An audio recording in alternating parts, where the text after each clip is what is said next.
बहुत सारे लोग हैं वो पूछना चाहते हैं कि हम पाकिस्तान में हैं, पाकिस्तान में तो आप सर्विसेज देती ही हैं, क्या अदर कंट्रीज़ में बैठे हुए जो लोग हैं क्या उनको भी आप सर्विसेज प्रोवाइड करती हैं, यानी कि अगर हम किसी भी अदर कंट्री में हैं तो क्या वहाँ से अप्लाई कर सकते हैं। इसी तरह आज हमारे पास एक कमेंट आया हुआ है कि क्या कंबोडिया से कनाडा के लिए वीज़ा अप्लाई हो सकता है या नहीं। अस्सलाम वालेकुम व्यूअर्स, मैं हूँ फायजा कंवल और आप देख रहे हैं FK वीज़ा कंसल्टेंट का ऑफिशियल पेज। जैसा कि मैंने एक पहले भी वीडियो बनाई थी, बहुत सारे लोग हैं वो पूछना चाहते हैं कि हम पाकिस्तान में हैं, पाकिस्तान में तो आप सर्विसेज देती ही हैं, क्या अदर कंट्रीज़ में बैठे हुए जो लोग हैं क्या उनको भी आप सर्विसेज प्रोवाइड करती हैं, यानी कि अगर हम किसी भी अदर कंट्री में हैं तो क्या वहाँ से अप्लाई कर सकते हैं। इसी तरह आज हमारे पास एक कमेंट आया हुआ है कि क्या कंबोडिया से कनाडा के लिए वीज़ा अप्लाई हो सकता है या नहीं।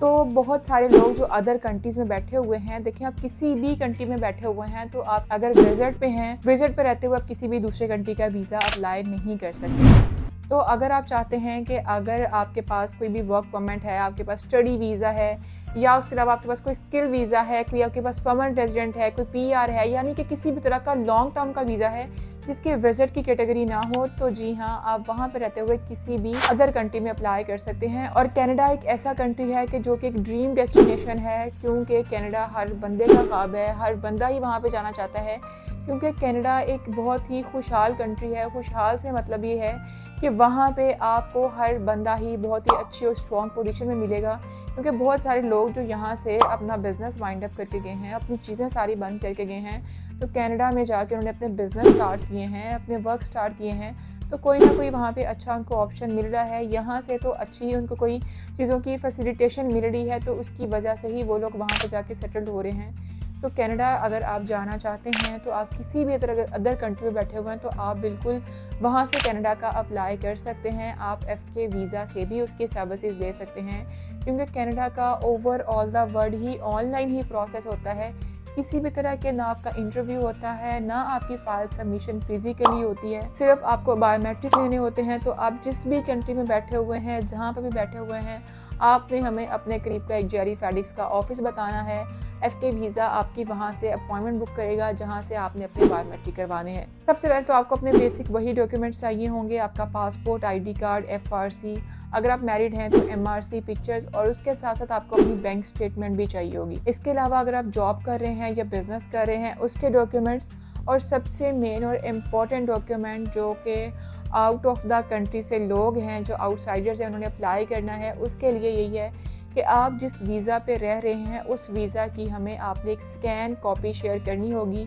उसकी पूरी डिटेल्स हमें बतानी होंगी, किस कंपनी के साथ आप काम कर रहे हैं, उसके लिए आपको सैलरी सर्टिफिकेट, अपना जॉब का सर्टिफिकेट, अपनी सैलरी स्लिप्स वगैरह, उसकी तरफ से अगर आपका कोई बैंक अकाउंट ओपन है, वो सारी ही डिटेल्स आपने भी प्रोवाइड करनी है ताकि आपका वीज़ा आसानी से लग सके, अगर आपके डॉक्यूमेंट सारे कंप्लीट हैं तो। उसके अलावा अगर आपके पास एक्स्ट्रा ऑप्शनल के तौर पे कोई आपके पास प्रॉपर्टी है, एसेट्स हैं, तो वो डॉक्यूमेंट्स आपने ज़रूर अप्लाई करनी है। और कनाडा का आप लॉन्ग टर्म का वीज़ा मल्टीपल एंट्रीज़ के साथ आसानी से हासिल कर सकते हैं, यानी कि आप वहाँ पे अगर जब तक आपका पासपोर्ट एक्सपायर नहीं होगा उतनी देर का आप वीज़ा हासिल कर सकते हैं, और आप वहाँ पे लीगली जो रह सकते हैं वो 6 मंथ रह सकते हैं। 6 मंथ एक बहुत ही लंबा टाइम है, जिसमें रहते हुए आप वहाँ पे अपनी एजुकेशन के हवाले से वहाँ पे चीज़ें सर्च कर सकते हैं, यानी कि आप बिज़नेस भी सर्च कर सकते हैं, आप जॉब भी सर्च कर सकते हैं, डिफरेंट रिक्रूटमेंट एजेंसीज हैं उनसे भी कॉन्टैक्ट कर सकते हैं, PR के हवाले से, सेटलमेंट के हवाले से, वो सारी इन्फॉर्मेशन लेने के साथ साथ आप वहाँ पर स्मार्टली प्लान भी कर सकते हैं कि आप अपने विजिट वीज़ा को किस तरह अदर कैटेगरीज में चेंज करवा सकते हैं। तो जैसा कि 2026 अभी स्टार्ट हो रहा है, तो आपको पता है कि जैसे ही न्यू ईयर में आप फॉल करेंगे तो आपको जो है वो प्रायोरिटी पे रख के अच्छा रिस्पांस मिलेगा, आपकी एप्लीकेशंस को